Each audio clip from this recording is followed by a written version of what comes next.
Hello my dear friends আপোনালোকক পুনৰ এটি নতুন ভিডিঅ লৈ আন্তৰিক স্বাগতম জনাইছো আজিৰ বিষয়বস্তু মিক্সড জিকে মাল্টিপল চয়েস কোৱেশ্চনছ আজিৰ ভিডিঅ'ৰ বিষয়বস্তুখিনিও অসম চৰকাৰৰ দ্বাৰা আয়োজিত যিখিনি গ্ৰেড 3 বা 4 ৰ পৰীক্ষা হয় তাৰ বাবে বিশেষভাৱে গুৰুত্বপূৰ্ণ এডিআৰই এপিএচসি গ্ৰেড 4 বা DSS DME TET Assam police এবিইউবি এনে ধৰণৰ সকলো ধৰণৰ পৰীক্ষাৰ বাবে আজিৰ প্ৰশ্নসমূহ বৰ গুৰুত্বপূৰ্ণ সম্পূৰ্ণকৈ ভিডিঅ'টি চালে আপোনালোকে নিশ্চয়কৈ পৰীক্ষাত যথেষ্ট উপকৃত হ'ব আপোনাৰ ভিডিঅ'টি স্কিপ নকৰিব আৰু প্ৰশ্নসমূহ নোট ডাউন কৰি ললে পৰৱৰ্তী সময়ত আপোনালোকে পৰীক্ষাৰ প্ৰিপাৰেচনৰ সময়ত বৰকৈ সুবিধা হ'ব মৰমৰ বন্ধু-বান্ধৱীসকল আপোনালোকে চাই আছে আপোনালোকৰ মৰমৰ ইউটিউব চেনেল নুৰুল আলম নাজু আহকচোন বাৰু আজিৰ প্ৰশ্নোত্তৰখিনি বিতংকৈ জানি লওঁ আজিৰ প্ৰথম প্ৰশ্ন দি আছে name the highest dam in India ভাৰতৰ সৰ্বোচ্চ নদী বান্ধটোৰ নাম কি বিকল্প তেহৰি বান্ধ ভাকৰানাগল বান্ধ হীৰাকুদ বান্ধ নাগাৰ্জুন সাগৰ বান্ধ ইয়াৰে শুদ্ধ উত্তৰটি হৈছে তেহৰি ডেম বা তেহৰি বান্ধ ই হৈছে ভাৰতৰ সৰ্বোচ্চ নদী বান্ধ গতিকে আমাক ইয়াতে বহু ধৰণৰ প্ৰশ্ন আমাক দিব পাৰে তেহৰি বান্ধ সম্পৰ্কে প্ৰথমতে গম পালো যে ভাৰতৰ সৰ্বোচ্চ নদী বান্ধটোৰ নাম হৈছে তেহৰি বান্ধ এই বিষয়ে আৰু কিছু কথা আৰু জানি লওঁ ই কোন ৰাজ্যত অৱস্থিত উত্তৰাখণ্ড আৰু ইয়াক স্থাপন সম্পূৰ্ণ হৈছিল কমপ্লিশন ইয়াৰ হৈছে 2006 ইয়াৰ উচ্চতা হৈছে 260.5 মিটাৰছ অন্য এটা প্ৰশ্ন দিব পাৰে যে এই তেহৰি বান্ধ কোন নদীৰ ওপৰত অৱস্থিত ভগীৰথী নদীৰ ওপৰত অৱস্থিত আৰু ই কেনেকুৱা ধৰণৰ নদী বান্ধ মাল্টিপাৰপাস ৰক এণ্ড আৰ্থফিল এম্বেংকমেণ্ট ডেম আৰু ইয়াক স্থাপন কিয় কৰা হৈছিল হাইড্ৰ ইলেক্ট্ৰিক পাৱাৰ জেনেৰেশ্যন জলবিদ্যুৎ উৎপাদন ইৰিগেশ্যন জলসিঞ্চন এণ্ড মিউনিচিপেল ৱাটাৰ ছাপ্লাই পৌৰ নিগমৰ পানী যোগান এই তিনিটা মূল উদ্দেশ্য আগত ৰাখি তেহৰি বান্ধ নিৰ্মাণ কৰা হৈছিল গতিকে আমি গম পালো কোন ৰাজ্যত উত্তৰাখণ্ডত কোন নদীৰ ওপৰত ভগীৰথী নদীৰ ওপৰত এই দুটা বেছিকৈ প্ৰশ্ন দিয়া থাকে ৰাজ্য আৰু কোন নদীৰ ওপৰত পৰৱৰ্তী প্ৰশ্ন in Bangladesh river Brahmaputra is known as বাংলাদেশত ব্ৰহ্মপুত্ৰ নদীক কি নামেৰে জনা যায় গংগা পদ্মা যমুনা মেঘনা ইয়াৰ শুদ্ধ উত্তৰ হৈছে বাংলাদেশক ব্ৰহ্মপুত্ৰ নদীক যমুনা নদী নামেৰে জনা যায় অপশন সি আমাৰ কাৰণে শুদ্ধ উত্তৰ হয় who is the author of the famous book Rajatarangini জনপ্ৰিয় গ্ৰন্থ ৰাজ তৰংগিনীৰ লেখক কোন এই প্ৰশ্ন বহুত বেছিকৈ পৰীক্ষা দিয়ে কলহন কালিদাস মুন্সী প্ৰেমচান্দ অমৃতা প্ৰীতম ইয়াৰ শুদ্ধ উত্তৰ হৈছে কলহন নামৰ ব্যক্তিগৰাকী হৈছে ৰাজ তৰংগিনী নামৰ বিখ্যাত গ্ৰন্থ ৰচক হয় এয়া হৈছে ৰাজ তৰংগিনীৰ আৰু লগতে অন্য এটা প্ৰশ্ন কেতিয়াবা দিয়ে যে এই ৰাজ তৰংগিনী গ্ৰন্থখন আচলতে আছে কি ইয়াত চাওক ইয়াত দিয়া আছে a chronicle of kings of Kashmir কাশ্মীৰৰ যিটো শাসকসকল আছিল স্বাধীনতাৰ পূৰ্বৰ সময়ত সেই শাসকসকল সম্পৰ্কে বা কাশ্মীৰৰ যিটো শাসন ব্যৱস্থা সেই সম্পৰ্কে এই গ্ৰন্থখনত পোৱা যায় পৰৱৰ্তী প্ৰশ্ন who is the first deputy prime minister of India ভাৰতৰ প্ৰথমগৰাকী উপ প্ৰধানমন্ত্ৰী কোন আছিল Lalkrishna Advani Motilal Nehru Sardar Vallabhbhai Patel doctor B R Ambedkar ইয়াৰে শুদ্ধ উত্তৰ হৈছে চৰ্দাৰ বল্লভভাই পেটেল তেখেতে ভাৰতৰ প্ৰথমগৰাকী উপ প্ৰধানমন্ত্ৰী ফাৰ্ষ্ট ডেপুটি প্ৰাইম মিনিষ্টাৰ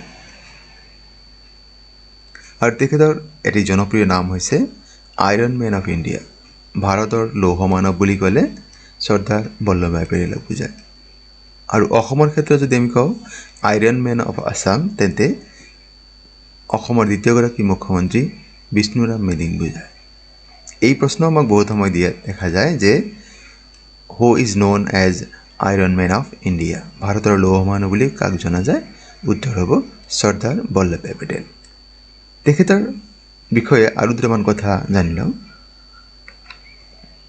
তেখেতৰ জন্ম হৈছিল 1875 চনৰ 31 অক্টোবৰ তাৰিখে আৰু 1950 চনৰ 15 ডিচেম্বৰ তাৰিখে তেখেতে ইহলীলা সম্বৰণ কৰিছিল। তেখেতৰ জন্মদিন 31 অক্টোবৰ দিনটো নেশ্যনেল ইউনিটি ডে ৰাষ্ট্ৰীয় ঐক্য দিৱস বা ৰাষ্ট্ৰীয় একতা দিৱস হিচাপে পালন কৰা হয় আৰু তেখেতৰ সন্মানাৰ্থে গুজৰাটত ষ্টেচু অফ ইউনিটি নিৰ্মাণ কৰা হৈছে আৰু এই ষ্টেচু অফ ইউনিটি নৰ্মদা নদীৰ পাৰত অৱস্থিত। আৰু এই প্ৰশ্নও আমাক দিয়া দেখা যায় যে চৰ্দাৰ বল্লভভাই পেটেলৰ যিটো প্ৰতিমূৰ্তি আছে ষ্টেচু অফ ইউনিটি সেইটো কোন নদীৰ পাৰত অৱস্থিত বা কোন ৰাজ্যত? এই গুজৰাট ৰাজ্যত অৱস্থিত। Question number 5. Which of the following pair is wrongly matches country currency? নিম্নলিখিত কোনজোৰা দেশ আৰু মুদ্ৰা ভুলকৈ দিয়া আছে? ইয়াত চাওক কাণ্ট্ৰিৰ নাম দিয়া আছে আৰু তাৰ কাৰেন্সি দিয়া আছে, এটা মাত্ৰ ভুলকৈ দিয়া আছে। Japan yen, Bhutan ngultrum, Russia euro, USA rouble. আমি জানো যে আমেৰিকা যুক্তৰাষ্ট্ৰৰ যিটো কাৰেন্সি হয় ডলাৰ হয়, এইটো বাৰু শুদ্ধ আছে। জাপানৰ ইয়েন হয়, এইটো আমি শুদ্ধ জানো। ভুটানৰ গুলড্ৰাম হয়, এইটো শুদ্ধ। তাৰমানে আমাৰ অপশ্যন চি যিটো দিয়া আছে ৰাছিয়া ইউৰো এয়া ভুলকৈ দিয়া আছে, এইটোৱে মোৰ উত্তৰ হয়। কাৰণ ভুলটোহে ওলাব লাগে, কাৰণ ইয়াত দিছে ৰংলি মেটছ কোনটো সেইটো ওলাব লাগে। আমি জানো যে ৰাছিয়াৰ যিটো কাৰেন্সি সেইটো হৈছে ৰুবল হয়। ইয়াত চাওক জাপানৰ ৰাজধানী হৈছে টকিঅ', কাৰেন্সি হৈছে ইয়েন। ভুটান ৰাজধানী থিম্পু আৰু কাৰেন্সি গুলড্ৰাম। ৰাছিয়াৰ ৰাজধানী হৈছে মস্কো আৰু তাৰ কাৰেন্সি হৈছে ৰুবল। আৰু আমেৰিকা যুক্তৰাষ্ট্ৰ ইয়াৰ ৰাজধানী হৈছে ৱাশ্বিংটন DC আৰু ইয়াৰ কাৰেন্সি হৈছে ডলাৰ। পৰৱৰ্তী প্ৰশ্ন, ঐনিতম is a folk song of which of the following communities of Assam? ঐনিতম অসমৰ নিম্নলিখিত কোনটো জনগোষ্ঠীৰ এটি লোকগীত হয়? কাৰ্বি, মিচিং, ৰাভা আৰু বড়ো। এই বিকল্পসমূহৰ শুদ্ধ বিকল্প হৈছে মিচিং। মিচিংসকলৰ সৈতে এই ঐনিতম যিটো লোকগীত এয়া জড়িত হৈ আছে। আৰু মিচিং সম্পৰ্কে আৰু এটা প্ৰশ্ন আমাক দিয়া দেখা যায়, আলি আই লৃগাং উৎসৱটি কোনে পালন কৰে? ইয়াত আমি ঐনিতম সম্পৰ্কে আৰু জানিম। ঐনিতম অসমীয়া মিচিং জনগোষ্ঠীৰ পৰম্পৰাগত গীত হয়। ঐনিতমৰ অৰ্থ প্ৰিয়জনৰ গীত। এই শ্ৰেণীৰ গীত মিচিংসকলৰ এক প্ৰমুখ লোকগীত শৈলী হিচাপে বিবেচিত হৈ আছে। Question number 7. What is the scientific name of tea plant? চাহ গছৰ বৈজ্ঞানিক নাম কি? ইয়াতে বিকল্প দিছে Camellia sinensis, Solanum tuberosum, Homo sapiens, Mangifera indica. ইয়াত চাওক অপশ্যন 4টাৰ ভিতৰত অপশ্যন এ যিটো দিয়া আছে সেয়া শুদ্ধ উত্তৰ। এয়া হৈছে চাহ গছ টি প্লেণ্টৰ বৈজ্ঞানিক নাম কেমেলিয়া সিনেসিস। তো বাকীকেইটা কি বুজাই বাৰু জানি লওঁ। ইয়াত চাওক মেঞ্জিফেৰা ইণ্ডিকা হৈছে আমৰ বৈজ্ঞানিক নাম। সোলানাম টিউবাৰোসাম ই হৈছে আলুৰ বৈজ্ঞানিক নাম আৰু হোমো সেপিয়েন্স ই হৈছে মানুহৰ বৈজ্ঞানিক নাম। কেতিয়াবা মানুহৰ বৈজ্ঞানিক নামটো পৰীক্ষাত দিয়া দেখা যায়, গতিকে আপুনি এটা মনত ৰাখিব। পৰৱৰ্তী প্ৰশ্ন, which of the following is the second highest civilian award of Assam government? Assam চৰকাৰৰ দ্বাৰা প্ৰদান কৰা দ্বিতীয় সৰ্বোচ্চ সন্মানটোৰ নাম কি? বিকল্প হৈছে অসম বৈভৱ, অসম সৌৰভ, অসম গৌৰৱ, অসম ৰত্ন। অসম চৰকাৰে 3টা অসামৰিক সন্মান প্ৰদান কৰে। সেই 3টা হৈছে অসম বৈভৱ, অসম সৌৰভ, অসম গৌৰৱ। এই প্ৰথম 3টা, অসম ৰত্নটো ইয়াত অন্তৰ্ভুক্ত নহয়। এইকেইটাৰ কোনটো প্ৰথম, কোনটো হাইয়েষ্ট ৰেংক, কোনটো ছেকেণ্ড, কোনটো থাৰ্ড ৰেংক আমি পৰৱৰ্তী শ্লাইডত জানিম। আৰু এই বঁটাসমূহ অসম চৰকাৰে 2021 চনৰ পৰা প্ৰদান কৰা আৰম্ভ কৰিছে। ইয়াত চাওক অসম বৈভৱ, অসম সৌৰভ, অসম গৌৰৱ। অসম বৈভৱ হৈছে অসম চৰকাৰে প্ৰদান কৰা সৰ্বোচ্চ অসামৰিক সন্মান। অসম সৌৰভ এয়া হৈছে দ্বিতীয় সৰ্বোচ্চ সন্মান। অসম গৌৰৱ তৃতীয় সৰ্বোচ্চ সন্মান। মই এতিয়া প্ৰশ্নত দি আছিল যে অসম চৰকাৰে প্ৰদান কৰা দ্বিতীয় সৰ্বোচ্চ সন্মানটো কি আছিল, সেইটো উত্তৰ হ'ব অসম সৌৰভ। যদি কয় তৃতীয় সৰ্বোচ্চ সন্মান তেতিয়া অসম গৌৰৱ। এতিয়া চাওক যে এই বঁটা যেতিয়া এজন পাব এই বঁটাৰ বাবে নিৰ্বাচিত ব্যক্তিসকলে কি লাভ কৰে যদি এজন মানুহে অসম ভৈৰৱ বঁটা পায় তেন্তে তেওঁ কি পাব এখন প্ৰশস্তি পত্ৰ এটা প্ৰমাণ পত্ৰ পদক আৰু 5 লাখ টকাৰ এক আৰ্থিক অনুদান পাব অন্যহাতে যদি এজন মানুহ অসম সৌৰভ বঁটা পায় তেওঁ কি পাব অসম সৌৰভ লাভ কৰা ব্যক্তিজনে এখন প্ৰশস্তি পত্ৰ প্ৰমাণ পত্ৰ পদক আৰু 4 লাখ টকাৰ আৰ্থিক অনুদান পাব আৰু অসম গৌৰৱ পোৱা ব্যক্তিজনে এখন প্ৰশস্তি পত্ৰ প্ৰমাণ পত্ৰ পদক আৰু 3 লাখ টকাৰ আৰ্থিক অনুদান পাব এ citation certificate medal and monetary sum of rupees 3 lakh যদি অসম ভৈৰৱত 5 লাখ টকা পাব অসম সৌৰভত 4 লাখ আৰু অসম গৌৰৱত 3 লাখ গতি হেতু দিব পাৰে প্ৰশ্ন যে অসম ভৈৰৱ সন্মান পোৱা ব্যক্তিগৰাকীয়ে কিমান আৰ্থিক অনুদান পায় অসমৰ চৰকাৰে যেহেতু 2021 চনৰ পৰা এই বঁটা প্ৰদান কৰা আৰম্ভ কৰিছে এতিয়ালৈকে 4 গৰাকী ব্যক্তিয়ে অসম ভৈৰৱ বঁটা লাভ কৰিছে আৰু এই প্ৰশ্ন ইয়াৰ পৰা দিয়ে যদি আপোনালোকে এই তালিকাতে মনত ৰাখিব 2021 চন মানে প্ৰথমবাৰৰ বাবে অসম ভৈৰৱ মানে অসমৰ সৰ্বোচ্চ অসামৰিক সন্মান প্ৰদান কৰা হৈছিল উদ্যোগপতি ৰতন টাটা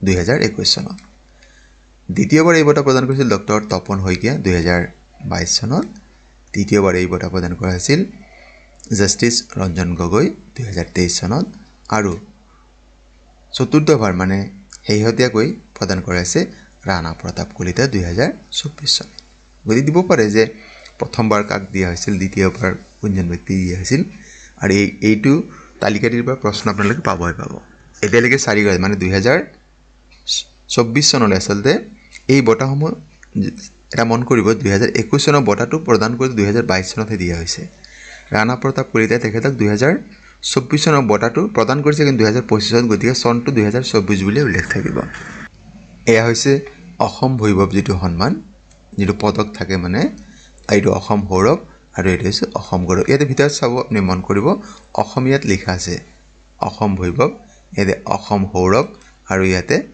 অসম গৌৰৱ বুলি ইয়াতে উল্লেখ কৰা আছে পৰৱৰ্তী প্ৰশ্ন Which country has Union Jack as its national flag?